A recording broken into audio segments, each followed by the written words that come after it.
My name is Ava. I'm 21 years old, and I live in Dallas, Texas. All my life, I believed in love. I believed that one day I would wear a beautiful dress, walk into a new home, and begin a life full of joy. I believed my wedding night would be magical, full of love and laughter, but I was wrong. So wrong. That night didn't give me love. It took everything away from me. Like every bride, I smiled on my wedding day. My heart was full of dreams. My parents were happy.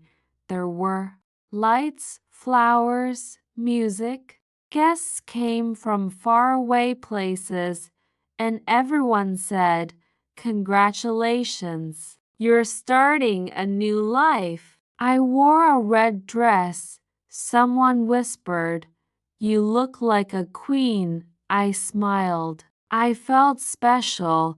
I believed this was the beginning of something beautiful, but deep inside, I was nervous, not because I didn't want to get married, but because I didn't know him. His name was James. He was my father's best friend's son. We had never met. Not even once. There were no phone calls, no conversations. Everything happened so fast.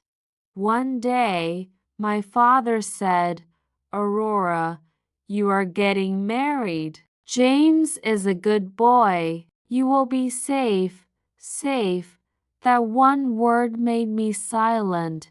I wanted to ask, "But do I get to talk to him first?" But I stayed quiet, because daughters are often told, "Trust your parents. They know what's best."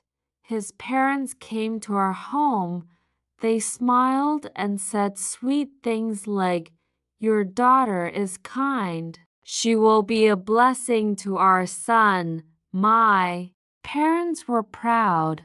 Our house was small, but full of love and peace. Everyone said, "This match is perfect," but no one asked me what I felt, and the truth was, I felt like a stranger in my own story.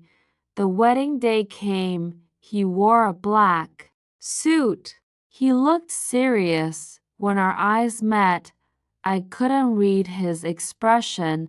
Was it excitement? Nervousness? Coldness? I didn't know.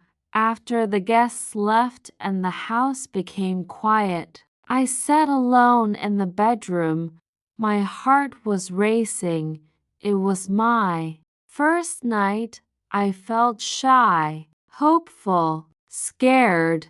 Then the door opened. He stepped in and said, "Hello. Congratulations. You look beautiful."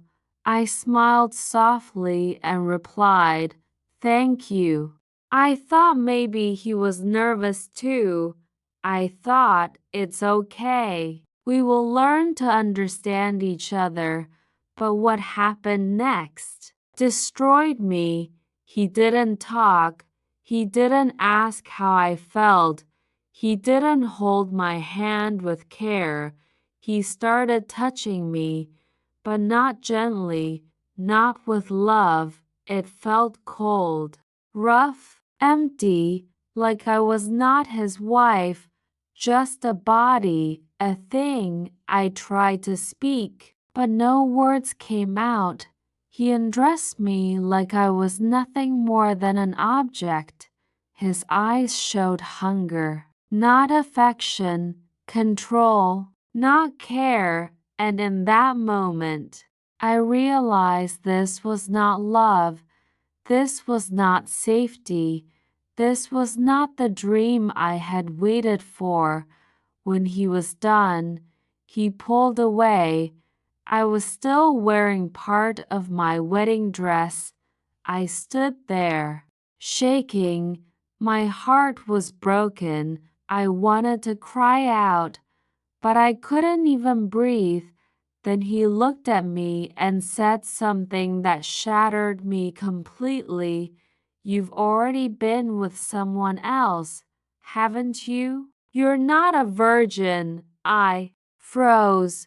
What was he saying? I whispered. What? He repeated coldly. You're not pure. You lied to me. My mouth opened, but my voice was gone. Tears filled my eyes. This was the first night of my marriage, and instead of love, I got shame.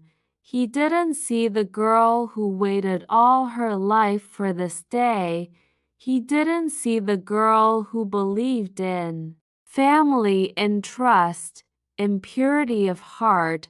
He saw what he wanted to see. I cried the whole night, my heart, my soul, completely crushed. In the morning, he told me, go back to your parents' house. Tell no one what happened. I packed my things with shaking hands.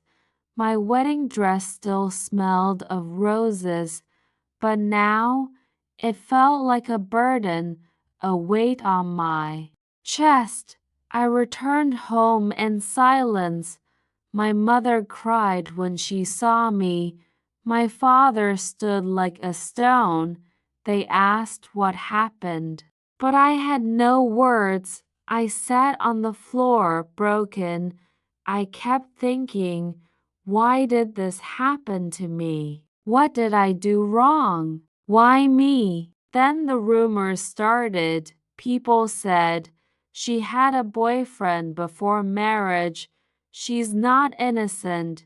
He said she cheated on him. He told everyone lies, and they believed him. No one asked me the truth. No one cared to hear my side. I was the girl who came home the next morning, so I must be guilty, right? I cried day and night.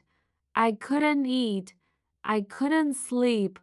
I looked at my parents and said, please, believe me. They said they did, but I saw the pain in their eyes, and that pain killed me again and again. Weeks passed.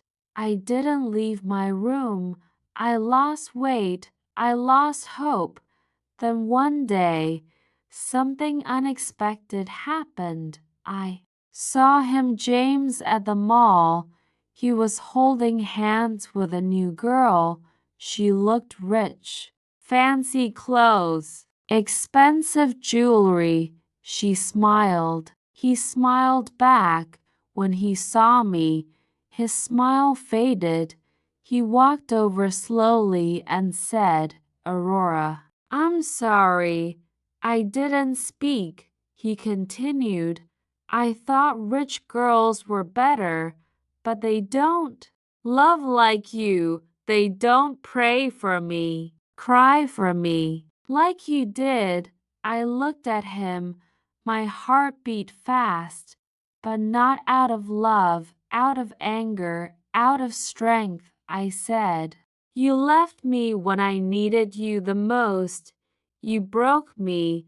You called me a liar. You told the world I was dirty. You destroyed me. He was silent.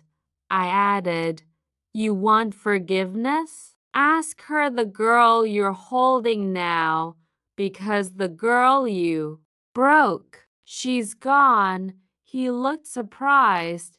Then I said, I forgive you, not because you deserve it, but because I deserve peace.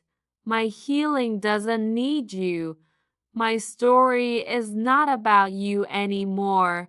It's about me. Standing up after the storm, and I walked away. That night I cried again, but those were my last tears for him, not because I was weak, but because I was finally free after that day. I changed. I began to walk with confidence. I looked in the mirror and said, "You are not dirty. You are not weak.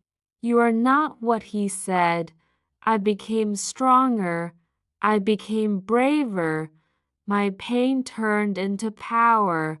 One evening, my parents looked at me with tears in their eyes. My father held my hand and said, "We were wrong. You were always pure. We are proud of you." In that moment, something inside me healed. A few days later, James's parents came. They apologized. They said they were ashamed, but it was too late. I had already chosen myself. Now, I help other girls, girls who cry in silence, girls who feel broken, girls who ask, "Why me?" I started a small group. We talk, we cry, we heal together. I tell them, "You are not what people say. You are what you believe. You are strong. You are enough, and you are never alone." To all parents, please don't rush your daughters. Let them speak. Let them choose.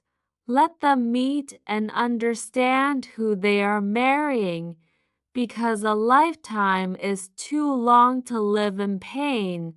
To all girls, if no one told you today, let me say it. You are strong, you are brave, you are special, and your past does not define your future. If this story touched your heart, like, share, and subscribe. Have you ever cried in silence? Did you ever find your voice again? Tell me in the comments. Let's stand together. Let's heal together. Thank you for listening. This was my story, and now, maybe, it becomes a little piece of yours too.